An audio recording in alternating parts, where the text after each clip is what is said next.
Bonjour Sabine, Bonjour Joanne. merci de nous recevoir au Jardin du Marétan à Saint-Étienne de Saint-Joire.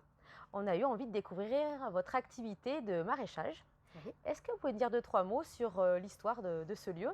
Eh bien, les jardins du Marétan sont nés il y a déjà 43 ans, suite à une exploitation laitière qui a dû fermer. Mon mari et son père ont commencé quelques légumes et intensifié au point de faire des fleurs de printemps et de légumes. Maintenant, depuis 4 ans, ce n'est que du légume. Donc du légume de plein air et un peu sous abri également. Donc nous sommes en culture traditionnelle, très raisonnée. En ce moment, qu'est-ce que vous produisez comme légumes? Alors, la gamme est encore jolie. Donc, nous avons toutes les carottes, carottes oranges, carottes de couleur. Nous avons les navets. Nous avons toute une gamme de radis d'hiver.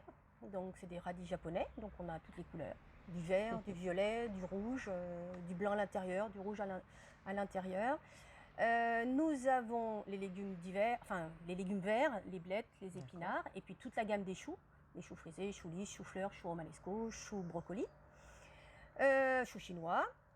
Nous avons toutes les salades, les batavia, les frisés, les scaroles. Et puis, donc on a rentré nos pommes de terre. Cette année, c'est une très belle production. On a pu arroser. Les courges, comme vous voyez. Oui, il y en a un certain nombre derrière nous. La gamme est assez complète.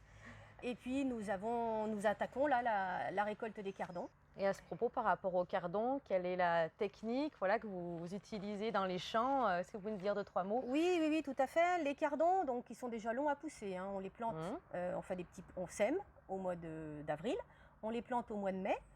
Tout l'été, ils vont pousser tout doucement. Et par contre, c'est à l'automne, quand les températures seront un petit peu plus fraîches et qu'il y aurait plus d'humidité, le cardon pousse, fait une plante d'envergure d'1 mètre. Ensuite, 1 mètre, pratiquement 1,30 m, 1,40 m, 1,50 m de hauteur.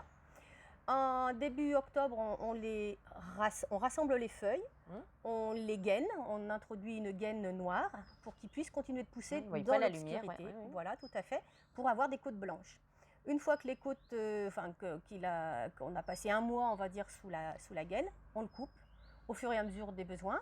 On le pare, c'est-à-dire qu'on enlève les feuilles abîmées pour ne garder que le blanc.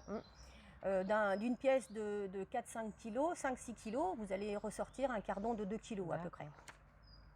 Et donc, ensuite, on le prépare. Nous, on le frotte pour enlever la petite peau blanche qui a de l'amertume et qui tache les doigts. Ensuite, on nettoie la côte, on enlève les 2 côtés où il y a les épines, c'est quand même plus agréable, pour ensuite tirer les fils. Et pour manger. Pour tirer les fils, on le coupe en tronçons. Et on le fait cuire. Ça cuit quand même plus d'1 heure, 1 heure et demie dans l'eau. Ah oui, quand même. Au moins 1 heure et demie dans l'eau citronnée, justement pour garder cette blancheur. Et ensuite, on peut l'utiliser comme on veut.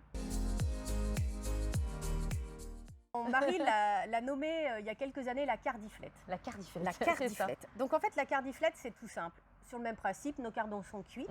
On va prendre un bon lardon fumé, de préférence, qu'on va faire griller avec de l'ail, qu'on va faire fondre avec de l'ail. On enrobe nos cardons une fois égouttés avec ce mélange d'ail un petit peu d'ail et de lardon fumé. On met dans un plat qui va au four et on met du reblochon dessus. Les grands gourmands mettront un petit peu de crème, mais c'est des fois pas nécessaire. Le cardon suffit amplement. Voilà. C'est plus léger le soir qu'une tartiflette. Oui, c'est un peu plus raffiné. Et ça permet aux jeunes de manger autrement. Le cardon. De faire découvrir le cardon. Tout à fait. Où est-ce qu'on peut se procurer tous ces bons produits? Eh bien, nous vendons directement à la ferme, au 17 rue du Lavoir à Saint-Étienne de Saint-Joire, les mercredis, vendredis et samedis. D'accord. Je suis un petit peu présente sur les marchés du Viennois au Chambaran, les marchés locaux, et notamment le 18 décembre, il me semble. Le 18 décembre, c'est ça, à Brezin, à la ferme des 13 Fontaines. Tous les premiers samedis du mois, le matin, j'organise un petit marché ici, à la ferme, avec 4 ou 5 producteurs, la volaille, le fromage, le miel, des produits antillais. Et pour celui de décembre, je l'élargis à tous les producteurs du Viennois au Chambaran qui viendront proposer leurs produits donc les personnes vont venir ce jour-là pour faire leurs emplettes de Noël. C'est ça. Des fêtes de fin d'année. C'est tout à fait ça. Je propose aussi des paniers toute l'année Sur Facebook, je propose un modèle de panier à D'accord. 15 euros, 20 euros, et les Mmh. gens me passent commande par SMS. D'accord. Donc, ça Ils viennent directement ils récupérer viennent ici. directement, tout à fait. Et donc là, on est à quelques semaines des fêtes de fin d'année.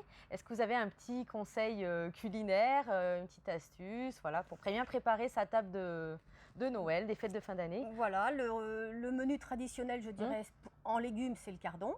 Le cardon peut être acheté cru En entier. pour les plus courageux, Mmh. sinon en conserve, pour les faciliter la tâche du À menu. du cuisinier ou de Du la cuisinier, cuisinière. c'est ça, de la cuisinière souvent quand même, hein. Donc faciliter les choses, ça prend pas beaucoup de temps d'ouvrir un bocal Et c'est délicieux. et c'est délicieux.